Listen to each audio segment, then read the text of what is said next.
बहुत समय पहले की बात है जब रामपुर में एक नया नया परिवार रहने आया था। उस परिवार में जीवनलाल, उनकी पत्नी शीला और उनके दो बच्चे पप्पू और सीमा रहते थे। वो लोग शुद्ध शाकाहारी लोग थे, पर पप्पू हमेशा चुपके चुपके चिकन खाया करता था। उसकी बहन सीमा के अलावा किसी को नहीं पता था कि पप्पू ये सब खाता है। एक दिन की बात है जब पप्पू और सीमा कॉलेज जा रहे होते हैं। आज तो मेरा चिकन खाने का बहुत ही मन कर रहा है। सुना है एक नई दुकान खुली है और उस पर बड़ा टेस्टी चिकन मिलता है। अरे अभी 4 दिन पहले ही तो तूने चिकन खाया था। तुझे पता है ना, हमारे घर ये सब खाना मना है। पापा को पता लग गया ना तो जान से मार डालेंगे तुझे। ये बोलना कि तू डर गई। अरे एक बात बता, आज तक मम्मी पापा को पता चला जो आज पता चलेगा? हाँ फिर भी आज नहीं, आज रहने दे। नहीं नहीं, आज तो मेरा बहुत मन है। आज तो मैं जरूर खाऊंगा। पप्पू उस दिन सीमा की एक नहीं सुनता और पहुंच जाता है चिकन की दुकान पर। दुकानदार दुकान बंद ही कर रहा होता है। अरे भाई, अब तो आप नहीं खा पाओगे। मेरा दुकान बंद करने का टाइम हो गया है। अरे भैया, आज तो मेरा चिकन खाने का बड़ा ही मन था। देखो भाई, आपको मैं चिकन पैक करके दे सकता हूँ, आप घर ले जाना। नहीं नहीं, घर के लिए चिकन बिल्कुल पैक मत करवाना। पिछली बार तो तू पकड़ा ही जाता, लेकिन मैंने तुझे बचा लिया था। अरे मैं सबके सोने के बाद ही खाऊंगा ना। भैया, आप एक प्लेट चिकन पैक करके दे दो। ये तो ऐसे ही बोलती रहती है। दुकानदार एक प्लेट चिकन पैक करके पप्पू को दे देता है। सीमा बहुत ही घबराई हुई होती है, पर पप्पू तो बस चिकन के ही बारे में सोच रहा होता है। दोनों भाई बहन घर पहुंच जाते हैं और उनके पापा घर के बाहर ही खड़े होते हैं। अपने पापा को देख पप्पू एकदम डर जाता है और चिकन की थैली अपने पीछे छुपा लेता है। भाई, इसे यहीं फेंक दे। अगर पापा ने देख लिया तो तुझे जान से मार देंगे। पप्पू की हालत खराब हो जाती है। उसके मन में यही चल रहा होता है, अगर चिकन की थैली पापा ने देख ली तो उसका क्या होगा। पापा के डर से वो चुपके से चिकन की थैली पेड़ पर टांग देता है। क्या हुआ बेटा? ये क्या कर रहे हो? चलो अंदर। जी जी पापा, वो कुछ नहीं। चलो अंदर चलते हैं। पप्पू और सीमा अपने पापा के साथ अंदर आ जाते हैं। उसके बाद उनकी मम्मी खाना लगा देती हैं और सब साथ मिलकर खाना खाते हैं। क्या हुआ पप्पू? तू खाना क्यों नहीं खा रहा? बोलो बोलो, चिकन खाऊंगा जो बाहर छुपा कर आए हो। सब लोग अंदर खाना खा रहे होते हैं और बाहर थैली में चिकन उसी पेड़ पर लटका होता है। और इस बात से पप्पू बिल्कुल अनजान होता है कि जिस पेड़ पर वो चिकन लटका कर आया है, उसी पेड़ पर एक चुड़ैल रहती है। चुड़ैल उस पेड़ पर मज़े से सो रही होती है। चुड़ैल की नींद जैसे ही जरा सी खुलती है, उसे चिकन की बड़ी तेज खुशबू आती है। क्या खुशबू है? ये तो चिकन की खुशबू लग रही है, पर ये खुशबू आ कहाँ से रही है? चुड़ैल उठकर यहाँ वहाँ देखने लगती है, पर उसे आसपास कहीं भी चिकन नहीं दिखाई देता। यहाँ तो कहीं भी चिकन नहीं दिख रहा, तो फिर ये खुशबू कहाँ से आ रही है? चुड़ैल पेड़ से नीचे उतर जाती है। तभी उसकी नज़र पेड़ पर लटकी उस थैली पर पड़ती है। अरे, ये थैली कैसी है और इसमें क्या है? चुड़ैल उस थैली को खोल कर देखती है तो उसकी आंखें खुशी से चमक जाती हैं। चुड़ैल फटाफट पेड़ पर चढ़ जाती है और मज़े से चिकन खाने लगती है। अरे वाह, कितना स्वादिष्ट चिकन है। ऐसा चिकन तो मैंने आज तक नहीं खाया। मजा ही आ गया ऐसा चिकन खाकर। चुड़ैल चटकारे लेकर सारा चिकन खा जाती है उसको वो चिकन बड़ा ही स्वादिष्ट लगता है। इतना सारा चिकन खाकर भी उसका पेट नहीं भरता और उसका मन और ज़्यादा चिकन खाने का करता है। वो पेड़ पर बैठी डकार ले ही रही होती है। इतने में पप्पू वहाँ आ जाता है। मेरी चिकन की थैली कहाँ चली गई? मैं तो यहीं लटका कर गया था।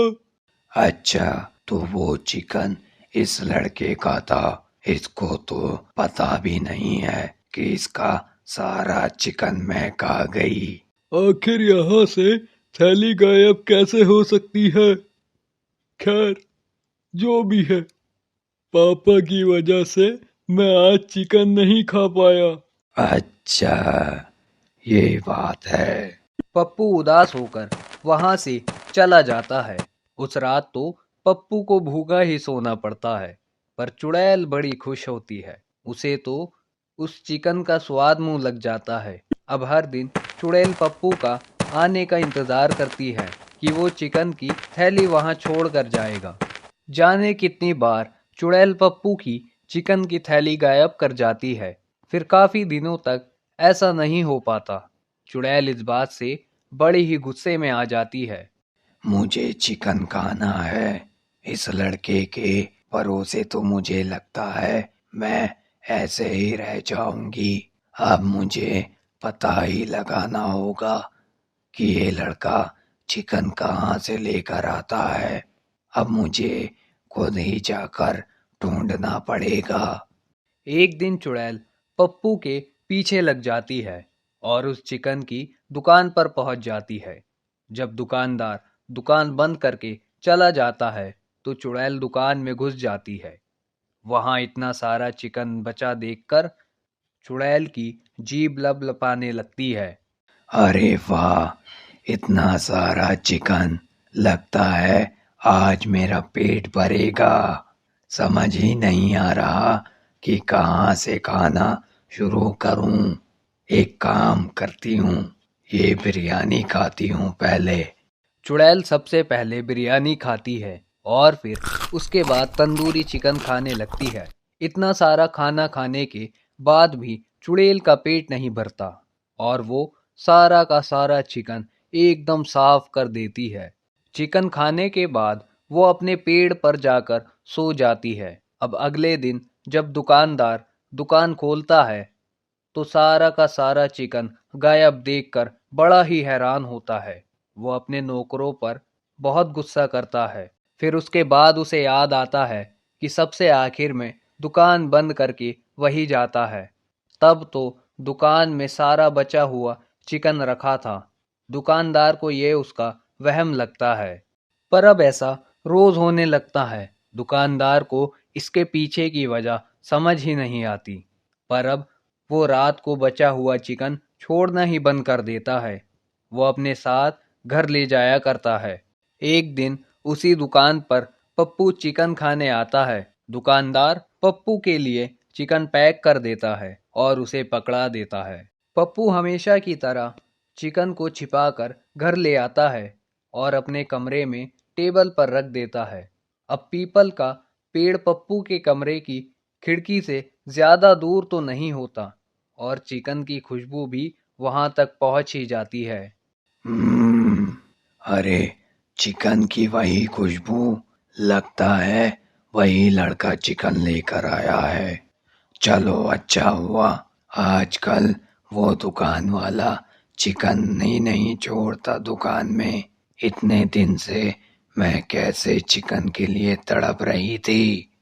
पप्पू चिकन खाने के लिए बड़ा उतावला हो रहा होता है। वो चिकन प्लेट में निकाल कर रखता है कि तभी उसका एक ज़रूरी फ़ोन आ जाता है। पप्पू के कमरे में ठीक से नेटवर्क भी नहीं आते और वो बात करने के लिए कमरे से बाहर चला जाता है। बस इतने में ही वो चुड़ैल वहां टपक पड़ती है और मौके का फ़ायदा उठाकर वो चिकन के चटकारे लेना शुरू कर देती है। अरे वाह, इसके दुकान के चिकन का तो बात ही अलग है। इतनी जगह के चिकन खाकर मैंने देख लिए, पर जो इस चिकन का स्वाद है ना, वो कहीं नहीं मिला। मजा ही आ गया खाकर। चुड़ैल सारा चिकन साफ करके वहां से निकल लेती है और इतने में ही पप्पू वहां आ जाता है। सारी प्लेट साफ देख उसको बड़ी हैरानी होती है। अरे मेरा चिकन कहाँ गया? अभी तो मैं इसी प्लेट में रख कर गया था। पप्पू अपनी बहन सीमा से जाकर पूछता है पर वो भी साफ मना कर देती है। अरे भाई, मैं तो तेरे कमरे में गई ही नहीं, तो मुझे क्या पता तेरा चिकन कहाँ गया। नहीं, जरूर तूने ही उसे फेंका है, क्योंकि तुझे हमेशा मेरे चिकन खाने से दिक्कत है। देख, बेकार की बात तो तू कर मत, ठीक है? पप्पू और सीमा की लड़ाई इतनी ज्यादा बढ़ जाती है, उन्हें पता ही नहीं चलता कि कब उनके पीछे उनके माँ बाप आकर खड़े हो जाते हैं। वो दोनों सीमा और पप्पू की सारी बातें सुन लेते हैं। पप्पू के पापा को बहुत तेज गुस्सा आ जाता है। वो पप्पू के ऊपर बड़ी तेज चिल्लाते हैं। पप्पू, ये सब मैं क्या सुन रहा हूँ? पापा, आप यहाँ कब आए? जब तू अपने चिकन के लिए लड़ रहा था, बस तभी। तुझे जरा भी शर्म नहीं आई? हमारे घर में सब शाकाहारी हैं और तू चुप चुप कर ये सब खा रहा है। पापा, मुझे माफ कर दो। मैं अब नहीं खाऊंगा चिकन। अगर अब तूने इस घर में चिकन के बारे में सोचा भी तो तेरा इस घर में आखिरी दिन होगा। इतना कहकर वो वहां से चले जाते हैं। उसके बाद पप्पू बहुत रोता है और उसे अपनी गलती का एहसास होता है। चिकन की शौकीन चुड़ैल उसके कमरे के बाहर वाले पीपल के पेड़ पर बैठी होती है। चुड़ैल ये सब बातें सुन रही होती है। अरे अब तो इसने चिकन खाना ही छोड़ दिया। अब मैं क्या करूं? अब तो मुझे कहीं और अपने चिकन का इंतजाम करना पड़ेगा।